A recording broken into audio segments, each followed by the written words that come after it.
ریاکاری یہ ایسا عمل ہے، یہ ایسا فعل ہے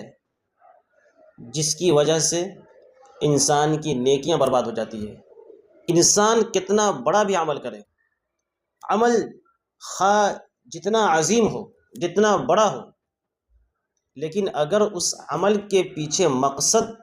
لوگوں کو دکھلانا ہو، ریاکاری ہو، تو پھر اس عمل کا کوئی فائدہ ایک انسان کو ملنے والا نہیں ہے۔ دنیا میں فائدہ مل سکتا ہے، اللہ تبارک و تعالیٰ دنیا کے اندر اسے اس عمل کے بدلے کچھ عطا کر سکتا ہے، لیکن آخرت میں اس کا کوئی فائدہ ہونے والا نہیں ہے۔ ایک حدیث کے اندر اللہ کے رسول صلی اللہ علیہ وسلم نے فرمایا کہ ان اخوف ما اخاف علیکم الشرک الاصغر، کہ میں تمہارے بارے میں جس چیز سے سب سے زیادہ ڈرتا ہوں وہ شرک اصغر ہے۔ صحابہ کرام نے پوچھا کہ اللہ کے رسول صلی اللہ علیہ وسلم وما الشرک الاصغر، شرک اصغر کیا ہوتا ہے؟ شرک اصغر کسے کہتے ہیں؟ تو آپ نے فرمایا الریا، ریاکاری کو شرک اصغر کہتے ہیں۔ کوئی عمل انسان کسی کو دکھلانے کے لیے کرتا ہے، اسی کو ریاکاری کہتے ہیں، اور اسی ریاکاری کو شرک کہتے ہیں، اسی ریاکاری کو شرک اصغر کہتے ہیں۔ اس کے بعد اللہ کے رسول صلی اللہ علیہ وسلم نے فرمایا یقول اللہ عز وجل لهم یوم القیامت اذا جزی الناس باعمالهم اذهبوا الى الذین کنتم تراؤون فی الدنیا فانظروا هل تجدون عندهم جزاء، کہ اللہ تبارک و تعالی قیامت کے روز ریاکاروں سے کہے گا کہ جاؤ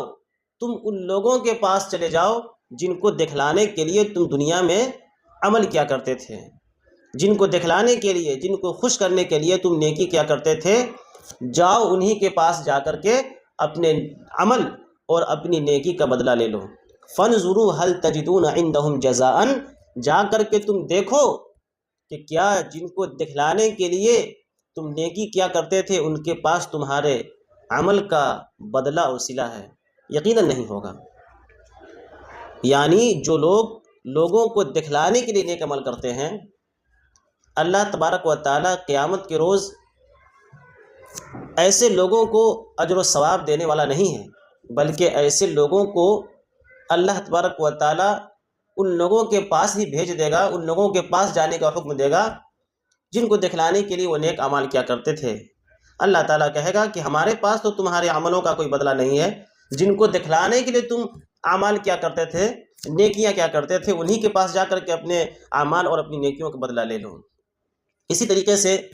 ایک حدیث کے اندر حضرت ابو امامہ رضی اللہ تعالیٰ عنہ حدیث کا راوی ہیں، وہ کہتے ہیں کہ ایک شخص اللہ کے رسول صلی اللہ علیہ وسلم کی خدمت میں حاضر ہوتا ہے اور عرض کرتا ہے کہ اللہ کے رسول، آپ کا اس شخص کے بارے میں کیا خیال ہے جو جنگ میں اس وجہ سے شریک ہوتا ہے کہ اسے اجر و ثواب بھی ملے اور شہرت طلبی بھی حاصل ہو جائے، لوگ اسے بہادر بھی کہیں، تو کیا ایسے شخص کو کچھ ملنے والا ہے؟ اللہ کے رسول جناب محمد رسول اللہ صلی اللہ علیہ وسلم فرمایا لا شیء، لا شیء، ایسے شخص کو اللہ تبارک و تعالیٰ کے یہاں اجر و ثواب میں سے کچھ بھی ملنے والا نہیں ہے۔ وہ شخص 3 مرتبہ یہی سوال دہراتا ہے، اللہ کے رسول جناب محمد رسول اللہ صلی اللہ تعالیٰ علیہ وسلم تینوں مرتبہ یہی کہتے ہیں کہ ایسے شخص کو اللہ تبارک و تعالیٰ کے یہاں کچھ نہیں ملنے والا ہے۔ اس کے بعد اللہ کے نبی جناب محمد رسول اللہ صلی اللہ علیہ وسلم فرماتے ہیں کہ ان اللہ لا يقبل من العمل الا ما كان له خالصا وابتغي به وجهه، کہ اللہ تبارک و تعالیٰ صرف اسی عمل کو قبول فرماتا ہے جو خالص اللہ رب العالمین کے لیے کیا گیا ہو اور جس عمل کا مقصد اللہ رب العالمین کی خوشنودی کا حصول ہو، اللہ رب العالمین کی رضا جوئی ہو۔ اسی طریقے سے ایسے لوگ جو لوگوں کو دکھلانے کے لیے مال خرچ کرتے ہیں، اللہ تبارک و تعالیٰ نے ان کے بارے میں فرمایا یا ایھا الذین آمنوا لا تبطلوا صدقاتکم بالمن والأذى کالذی ينفق مالہ رئاء الناس، کہ ایمان والو تم احسان جتلا کر کے اور تکلیف دے کر کے، اذیت دے کر کے اپنے صدقات کو، اپنے خیرات کو باطل نہ کرو، بیکار اور ضائع نہ کرو، برباد نہ کرو، اس شخص کی طرح کالذی ينفق مالہ رئاء الناس، اس شخص کی طرح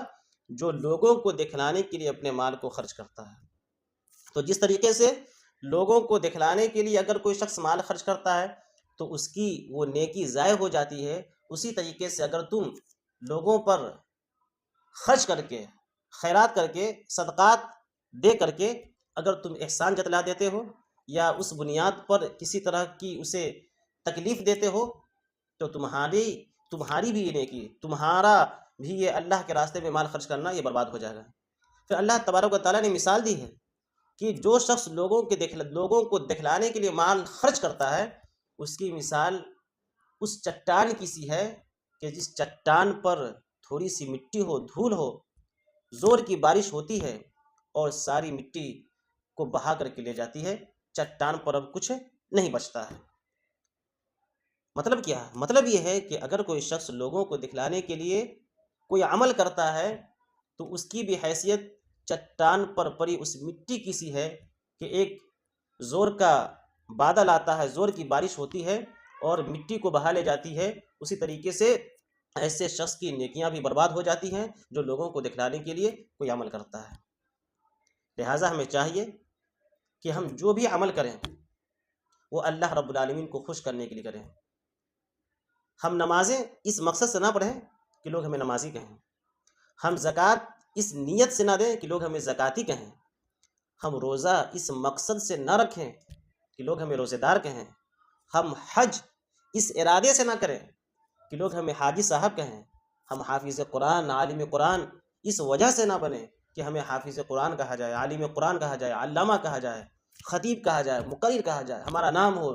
ہماری شہرت ہو۔ اگر ایسا مقصد ہے اور ہمارا عمل ایسا ہو جس کے اندر ریا کا شائبہ ہو، نمود ہو، دکھلاوا ہو، تو پھر یہ ساری کوششیں اور ہماری ساری محنتیں بیکار چلی جائیں گی، رائگاں ہو جائیں گی، ہمارا عمل غارت اور بیکار ہو جائے گا۔ لہٰذا ہم اپنے